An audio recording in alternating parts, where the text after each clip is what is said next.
Après la vaccination, je constatais qu'il y avait des enchaînements de pathologies qui n'étaient pas liées à mon âge. Et à chaque fois, on me disait « Bah Madame Soave, c'est pas de chance ». Là, on va avoir le médecin généraliste.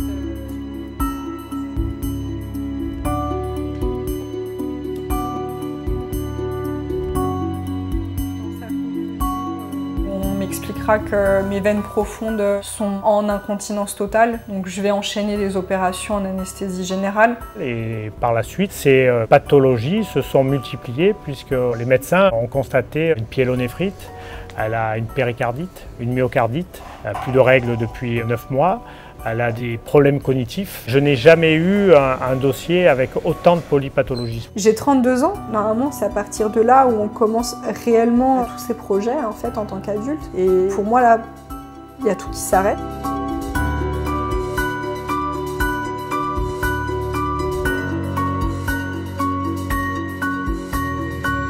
Je le regrette objectivement, oui. Vu mon état de santé aujourd'hui, bien évidemment que je le regrette. C'est voilà, un certificat médical et sur la perspective d'évolution globale, elle coche bien non définie.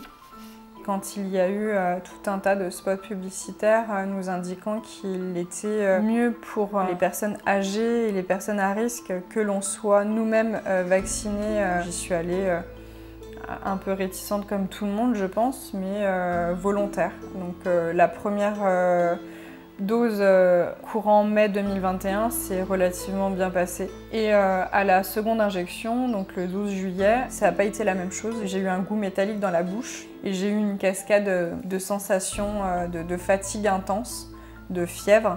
Et on arrive à fin août où je fais vraiment une infection rénale importante, où je suis admise aux urgences.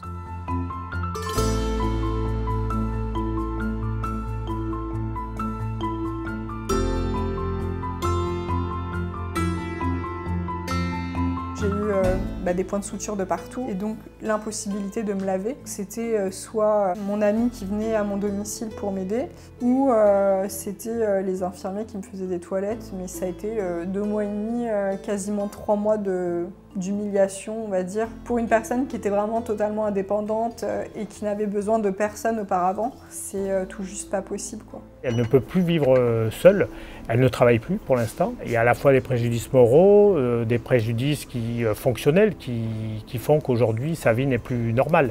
Du coup, je vais plutôt aller sur des couteaux ronds parce que si je fais un malaise et que je suis avec un couteau, je peux me faire relativement mal. Je dois avoir à peu près plus de 26 ou 27 malaises depuis août 2021. Nager seule, ça m'est interdit. Conduire encore moins. Pour monter les escaliers, j'évite de les monter seule parce que c'est fatal. L'aspect sécurité maintenant, elle est d'office. Aujourd'hui, je vis entre la maison d'un ami et ma résidence principale quand il peut me surveiller avec ma fille. Et je vais avoir sa mère pour en fait tout ce que je faisais pour ma fille. En fait, elle va le faire et pour ma fille et pour moi aujourd'hui, en gros. C'est compliqué. J'ai pas eu d'autre choix que de lui expliquer à un moment donné que maman était malade et je lui ai appris à composer le 18 au cas où. Ça, c'est ma prescription médicale pour mon taxi, pour l'Hôtel Dieu. J'ai mon dossier MDPH pour que je puisse apprendre une vie partielle chez moi.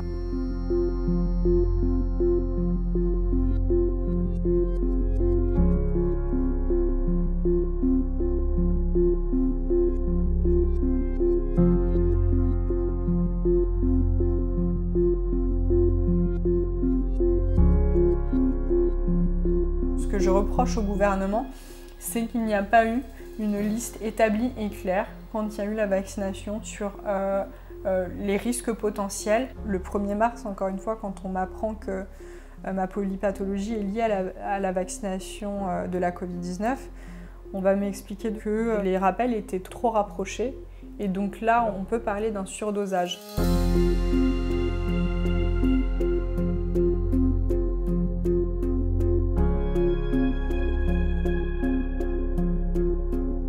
J'ai donc eu énormément d'invitations et de forcing de toute la sphère covidosceptique, comme certains médias les appellent. C'est des gens qui souhaitent récupérer nos souffrances pour en faire une force de communication et créer une opportunité politique. Humblement, je peux pas dire qu'il ne fallait pas faire cette vaccination. Maintenant, l'absence d'observation, ça non, je ne peux pas l'accepter.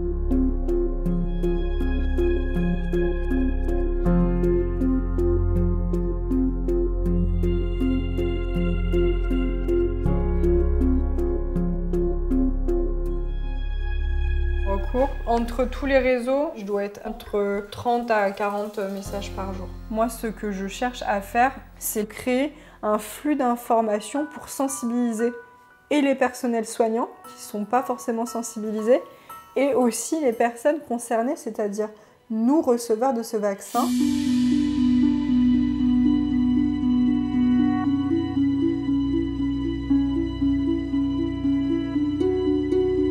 L'objectif recherché, c'est de bien démontrer la responsabilité du laboratoire Pfizer dans la survenance de toutes ces polypathologies. Le paradoxe, c'est que demain, je vais plaider contre une avocate qui est payée par la société Pfizer et les frais d'avocat sont également pris en charge par l'État français et donc par le contribuable. Pfizer a obtenu des États européens et notamment de la France de porter au contrat une clause, on va dire, d'irresponsabilité financière au terme de laquelle la société se verra indemnisée par l'État français des sommes qu'elle aurait à verser, par exemple, pour faire reconnaître le préjudice d'Héloïse. Alors quand bien même c'est pot de fer contre pot de terre, on ira jusqu'au bout pour tenter d'établir ce lien de causalité entre les pathologies et le lien avec la vaccination. Je sais que ce sera un long combat pour qu'il y ait une première reconnaissance judiciaire et je pense que ça ouvrira une voie d'espoir pour les victimes des fins indésirables liées à la vaccination de la Covid-19.